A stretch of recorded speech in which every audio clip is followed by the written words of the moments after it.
بسم اللہ الرحمن الرحیم۔ دوستو، کہا جاتا ہے کہ کسی گاؤں میں ایک غریب کسان رہتا تھا۔ یہ کسان بڑی مشکل سے گزارا کرتا تھا، لیکن صابر شاکر تھا اور کبھی اس نے اللہ تعالیٰ سے شکوہ نہیں کیا تھا۔ اس کسان میں ویسے تو بہت سی خوبیاں تھیں، لیکن ایک خوبی یہ بھی تھی کہ یہ کسان مہمان نواز تھا۔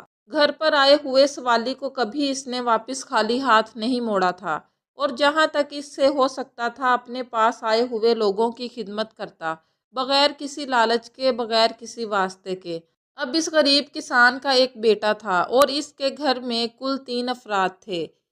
ایک یہ کسان تھا، ایک اس کی بیوی تھی اور ایک اس کا بیٹا تھا۔ کسان کو یہ بیٹا بڑی دعاؤں اور مرادوں کے بعد ملا تھا، اس لیے کسان کو اپنے اس بیٹے سے بے حد پیار تھا اور کسان اپنے بیٹے کے لیے کچھ بھی کر سکتا تھا۔ ایک دن یوں ہوا کہ اس کا اکلوتا اور لاڈلا بچہ، جو ابھی بڑی مشکل سے 10 سال کا ہوا تھا، شدید بیمار ہو گیا۔ اب یہ اتنا زیادہ دولت مند اور رئیس تو تھا نہیں کہ یہ اپنے بیٹے کا علاج بڑے بڑے حکیموں سے کرواتا، لیکن اس سے جو ہو سکا اپنی حیثیت اور اپنی اوقات کے مطابق چھوٹے چھوٹے مقامی حکیموں سے اپنے بچے کا علاج کروایا۔ لیکن بیماری مزید بڑھتی گئی اور اس کا بیٹا زیادہ تکلیف میں مبتلا ہو گیا۔ اب یہ بیٹے کی حالت پر پریشان تھا اور کسان یہ بھی جانتا تھا کہ 1 مہینے کے بعد بقرہ عید بھی آنے والی ہے، اور ہمیشہ معمول کے مطابق یہ قربانی بھی کرتا تھا۔ اب اس کے بہت سارے پیسے اور بہت ساری بچت اپنے بیٹے کے علاج پر لگ گئی، لیکن پھر بھی اس کا بیٹا صحت یاب نہ ہو سکا۔ اب اس غریب شخص کے پاس تھوڑے سے پیسے بچے ہوئے تھے جو اس نے بقرہ عید کے لیے رکھے تھے کہ میں ان کی قربانی کروں گا، لیکن اب بچہ بیمار تھا، اس لیے یہ سوچ رہا تھا کہ اس دفعہ قربانی نہیں کروں گا اور اپنے بچے کا علاج کرواتا ہوں۔ اسی سوچ کے ساتھ ایک دن یہ سویا ہوا تھا کہ اس کو خواب میں ایک نورانی چہرے والے بزرگ ملے، اور وہ بزرگ اس غریب شخص سے فرمانے لگے کہ یاد رکھو، صدقہ مصیبتوں کو ٹالتا ہے، اور قربانی کرنا اور قربانی کا گوشت غریبوں، مسکینوں اور ضرورت مندوں میں بانٹنا ایک بہت بڑا صدقہ ہے۔ اگر تم اس سال اس مصیبت کے باوجود قربانی کرو گے تو اللہ تعالیٰ تمہارے بچے کو شفا بھی دے گا اور تمہاری مشکلیں بھی آسان ہو جائیں گی۔ کسی ایک دکھ کی وجہ سے اپنے اچھے طور طریقے ہرگز نہ چھوڑنا، یہ تمہارا امتحان ہے اور تم نے اس امتحان میں سرخرو اور کامیاب ہونا ہے۔ تمہارے بیٹے کے حق میں جب شفا ہوگی تو وہ پاک ذات اسے شفا عطا فرمائے گی۔ خیر، اس نے جیسے ہی یہ خواب دیکھا اور اس کی آنکھ کھلی تو اس کے دل میں ایک عجیب سا یقین پیدا ہو گیا۔ اس کو واقعتاً ایسا لگ رہا تھا کہ اگر میں قربانی کروں گا تو اللہ تعالیٰ میرے بچے کو شفا دے گا اور میری مشکلیں آسان ہو جائیں گی۔ اس نے یہ بات اپنی زوجہ کو بھی بتائی۔ بیوی نے جیسے ہی سنا تو اس کی بیوی کے دل میں بھی ایک تسلی سی بیٹھ گئی۔ اللہ تعالیٰ نے ان دونوں کے دلوں میں یقین پیدا کر دیا کہ اگر تم اللہ کے نام پر صدقہ کرو گے تو تمہارے گھر سے مصیبتیں اٹھ جائیں گی اور تم خوشحال ہو جاؤ گے۔ ایسے ہی دن گزرتے رہے، اور جب قربانی کچھ قریب آئی تو اس غریب شخص نے قربانی کے لیے جوڑی ہوئی رقم سے ایک خوبصورت اور بہترین بکرا خرید لیا۔ اب اس کسان نے اس بکرے کی قربانی کرنی تھی اور یہ اپنے گھر میں بکرا لے آیا اور اس کی خوب خدمت کرنے لگا، کیونکہ یہ اپنی قربانی کو خوب سجا کر اور پوری محنت کے ساتھ اللہ تعالیٰ کے حضور پیش کرنا چاہتا تھا۔ یہ معمول کے مطابق اپنے کام بھی کرتا رہا اور اپنے بکرے کی خدمت بھی کرتا رہا اور اللہ تعالیٰ سے دعائیں بھی کرتا رہا، اور اسی طرح دن گزرتے گئے۔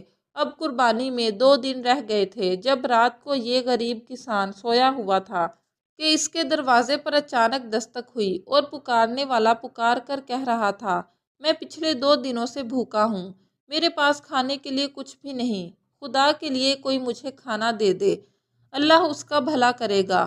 اس غریب شخص نے اپنے دروازے کی دستک سنی تو یہ فوراً دروازے پر آیا، اور جب باہر دیکھا تو باہر ایک غریب بھوکا درویش کھڑا تھا۔ اس کی حالت دیکھ کر یہ واضح تھا کہ یہ انسان پچھلے کچھ دنوں سے بھوکا ہے اور اس کو کھانے کی اشد ضرورت ہے۔ چونکہ یہ کسان رحم دل تھا، دروازے پر آئے ہوئے کو خالی نہیں بھیجتا تھا، یہ فوراً اپنے گھر چلا گیا اور جا کر کھانے کی کچھ چیزیں معلوم کی، مگر اس کے گھر میں کھانے کے لیے تھوڑا سا سامان بچا ہوا تھا۔ اس نے وہ اٹھا کر اس فقیر کو دیا۔ اس فقیر نے بیٹھ کر وہ کھانا کھایا اور پھر مزید کھانا مانگنے لگا۔ تھوڑا سا کھانا کھانے کی وجہ سے اس فقیر کی بھوک اور زیادہ شدت اختیار کر گئی۔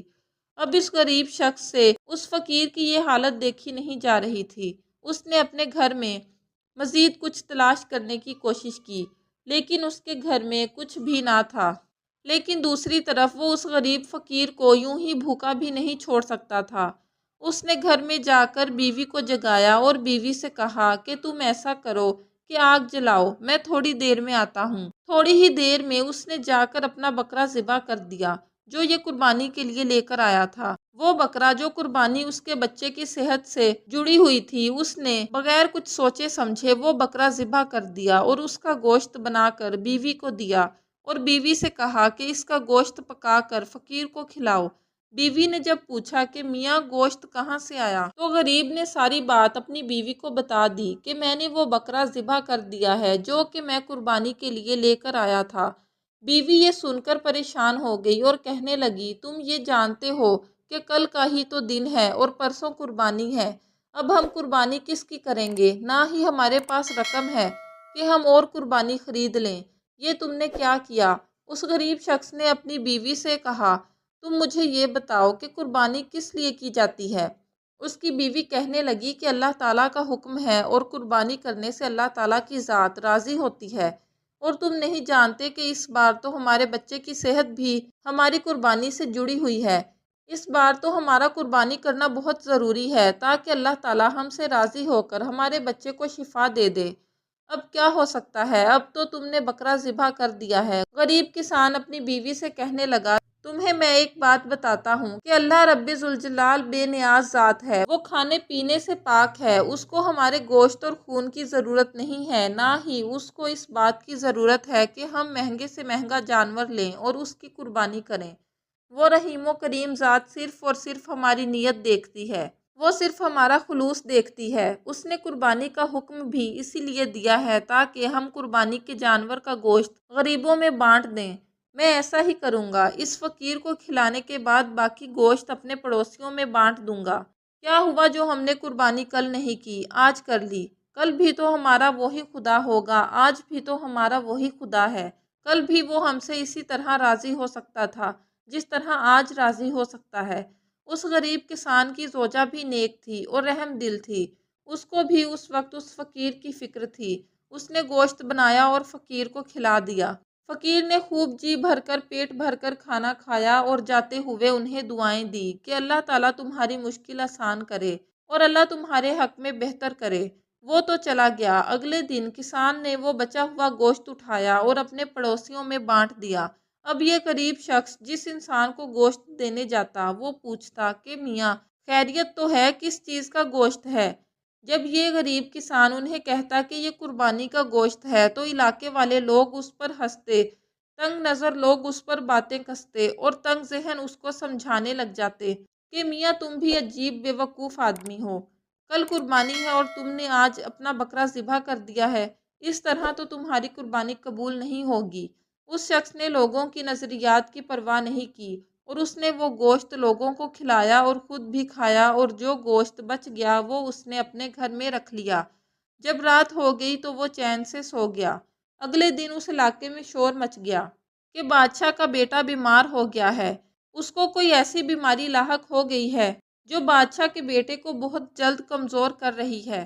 اب بادشاہ تھا، اس کے پاس بڑی دولت تھی، بڑے بڑے حکیم تھے، اس نے فوراً شاہی حکیموں کو بلایا اور اپنے بیٹے کا علاج کروانا چاہا۔ حکیموں نے اپنا ہر حربہ آزما لیا، آخر کار تمام حکیم اس بات پر راضی ہوئے کہ اس کے لیے واحد علاج بکرے کا گوشت ہے۔ اب بادشاہ تھا، اس کے لیے یہ بکرے کا گوشت کوئی مشکل نہیں تھا، مگر حکیموں نے بادشاہ کو آزمائش میں اس وقت ڈال دیا جب حکیموں نے کہا کہ حضور اس گوشت میں ایک خاصیت ہونی چاہیے کہ وہ گوشت تازہ ذبح کیے ہوئے بکرے کا نہ ہو، وہ بکرا ایک دن پہلے کا ذبح کیا ہوا ہو، تبھی اس کو شفا ملے گی۔ اب بادشاہ نے اعلان کر دیا کہ جاؤ اور قصاب سے اس طرح کا گوشت لے کر آؤ جو اس نے کل بکرا ذبح کیا ہو۔ اب بادشاہ کے سپاہی اس گوشت کی تلاش میں نکل پڑے، مگر مسئلہ یہ تھا کہ کسی قصاب نے بھی قربانی سے ایک دن پہلے کوئی جانور، کوئی بکرا ذبح نہیں کیا، کیونکہ سب لوگوں نے اس وجہ سے جانور ذبح کرنے بند کر دیے کہ کل قربانی ہے۔ اور آج گوشت کون خریدے گا؟ سب لوگ کل قربانی کا گوشت کھائیں گے، اس لیے کہیں سے بھی بکرے کا گوشت نہ مل سکا۔ بات پھیلتی پھیلتی پھیل گئی اور پورے علاقے کو معلوم ہو گیا کہ بادشاہ کے بچے کو کوئی بیماری لاحق ہو گئی ہے اور اس کو ایسا گوشت چاہیے۔ جب بات اس غریب کسان کو معلوم ہوئی تو اس کے پاس اپنے بکرے کا گوشت پڑا تھا جو کہ اس نے ایک دن پہلے ذبح کیا تھا۔ اس نے فوراً بچا ہوا گوشت اٹھایا اور بادشاہ کی طرف چل پڑا۔ اس نے اپنے گھر میں بچا ہوا تمام گوشت جا کر بادشاہ کی خدمت میں پیش کر دیا۔ حکیموں نے جب گوشت کو دیکھا تو گوشت انہیں پسند آیا۔ حکیموں نے شوربہ بنا کر بادشاہ کے بیٹے کو پیش کیا۔ بادشاہ کے بیٹے نے جیسے ہی وہ شوربہ پیا تو اس کی بیماری ہلکی ہونے لگی اور وہ تندرست نظر آنے لگا۔ تھوڑی ہی دیر کے بعد بادشاہ کا بیٹا بہت زیادہ تندرست ہو گیا۔ حکیموں نے کہہ دیا کہ اس کو گوشت کا شوربہ 2-3 بار پلانے سے یہ بالکل تندرست ہو جائے گا۔ بادشاہ نے جیسے ہی اپنے بیٹے کو صحت یاب دیکھا تو بادشاہ نے فوراً اس کسان کو بلایا اور پوچھنے لگا کہ بتاؤ تمہیں کیا چاہیے؟ کسان کہنے لگا مجھے کچھ نہیں چاہیے، بس میرے پاس یہ گوشت پڑا تھا اور میں نے آپ کے بچے کی بیماری کا سنا تو میں آپ کے پاس گوشت لے آیا۔ مجھے کوئی انعام و اکرام کا لالچ نہیں ہے۔ لیکن اس بوڑھے شخص کے چہرے سے پریشانی واضح طور پر ظاہر ہو رہی تھی۔ ایک تو اس کو اس بات کا دکھ تھا کہ اس بار یہ غریب کسان قربانی نہیں کر رہا اور دوسرا اس بات کا دکھ تھا کہ اس کا بیٹا بیمار ہے۔ بادشاہ نے اس کو خلوت میں بلایا اور ساری کہانی پوچھی تو کسان نے بادشاہ کو ساری بات بتا دی۔ بادشاہ نے جب اس شخص کی نیکی دیکھی کہ کیسے اس نے ایک فقیر کو کھانا کھلایا اور اپنے بچے کی پرواہ نہیں کی تو بادشاہ نے اسے کہا کہ میں تمہیں اپنا وزیر بناتا ہوں اور ساتھ میں تمہیں 3 اعلیٰ نسل کے بکرے بھی دیتا ہوں، کیونکہ تم گھر کے 3 فرد ہو، اس لیے تم یہ اعلیٰ نسل کے 3 بکرے لے جاؤ اور انہیں ذبح کر کے اپنی قربانی کرو۔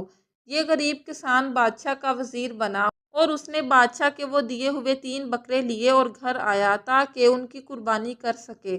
لیکن خدا کی قدرت کہ جیسے ہی وہ گھر پہنچا تو اس کا اپنا بچہ بھی بالکل ٹھیک تھا اور اپنی ماں کے ساتھ کھیل رہا تھا۔ اس غریب شخص کو وزارت بھی مل گئی تھی اور اس کا بچہ بھی تندرست ہو گیا۔